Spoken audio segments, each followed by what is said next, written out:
Blood 13. Envy. Well, it depends on what you do from now on. You're still young, so there's no need to be in a hurry. I nod to Ariel-san's words. Ariel-san? Wait, was I saying san or san? Ariel-san's words. That's right. Although I tend to forget it because there's the previous life, I'm still a baby. My life is from now on. I still have plenty of time. I'm a vampire too, so the lifespan might be longer than human. And so, what do you intend to do from now on? If you're coming with us, I welcome you. If you want to stay in the humans' territory, I will somewhat care for you in that case, but I don't recommend that so much. That's right, what will we do after this? There's no house to return anymore. Because the Divine Word religion and the elves seem to aim at me for some reason, we must slip through the pursuit. Although I don't know about the elves, the Divine Word religion is widely believed in the humans. Because of that, the sphere of influence is also wide. Rather, it might be better to think that everything outside of the goddess's religion...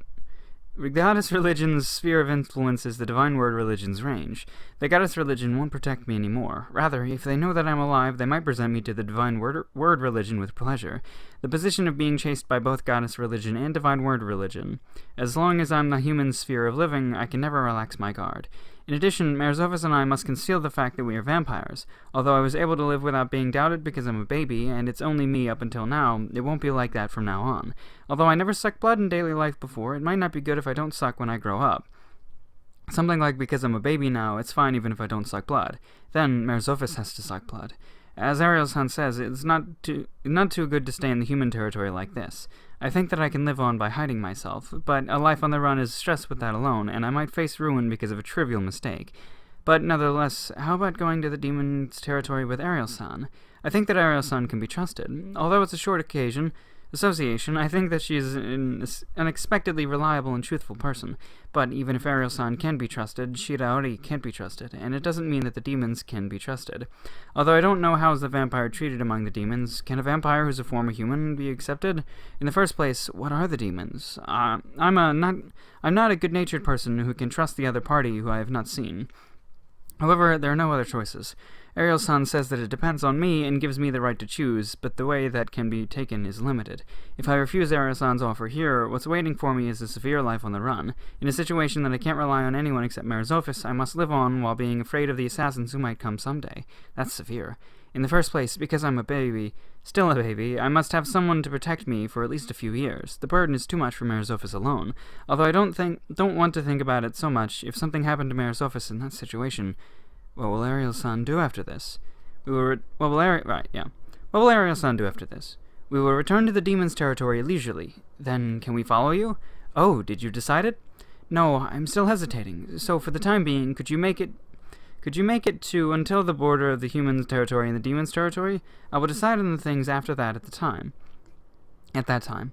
I think that it's a halfway conclusion, even if I say so myself. It can also be said that it's the delaying the problem, but even though I've lived as a human up until now, I can't decide to go to the demon's territory suddenly. It's fine, I think. I think that it's good to be careful rather than deciding by the mood only. Because she acknowledged it laughingly, I feel relieved. After all, my request sounds very rude depending on how the person takes. In short, it's the same as saying, because I can't trust you, I will wait and see. Well, it's a long way to the demon's territory from this place, so you can just find an answer during the travel. Ariel-san, who answers gently, like seeing through my mind, somehow I feel uncomfortable. It's like I'm showed that how small I am. After all, even if I reincarnated, I don't change so much, not only the ability.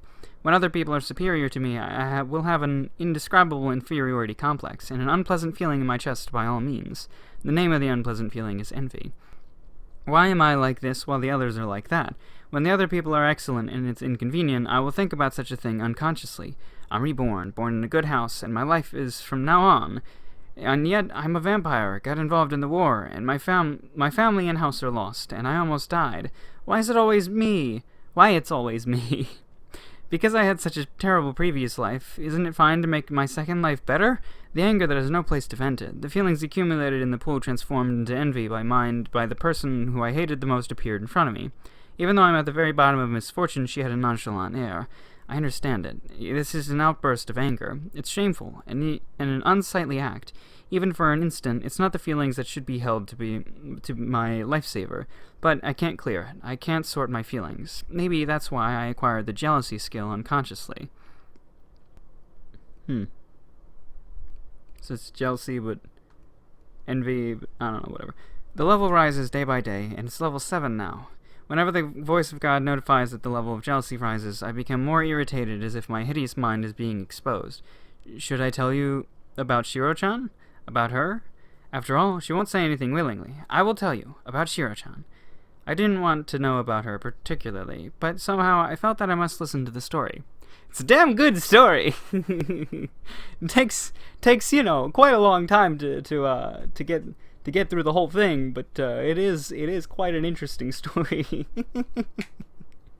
For those of you who don't listen to the other series, I explained very briefly that yes, I had stopped for about a week and a half or so, almost 2 weeks.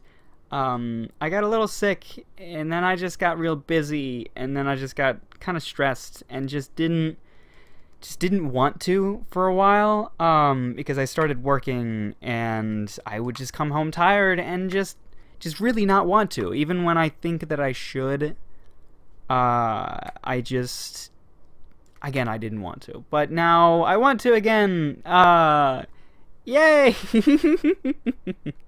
Because, I mean, obviously, it's really great stories, both of them, all three of them, even. One of the things that brought me back was the author of the other series released new chapters for their originals, and I read those, and I was like, oh yeah, reading's fun, and I was like, I gotta get back to Kumo and Deprived and Axe Bear as well. So Axe Bear on Saturday, always on Saturday, hopefully. Was it Saturday or something? Yeah, Saturday. Axe Bear on Saturday. Sometimes I mess up, oops, but hopefully Saturdays. Yeah. Cool.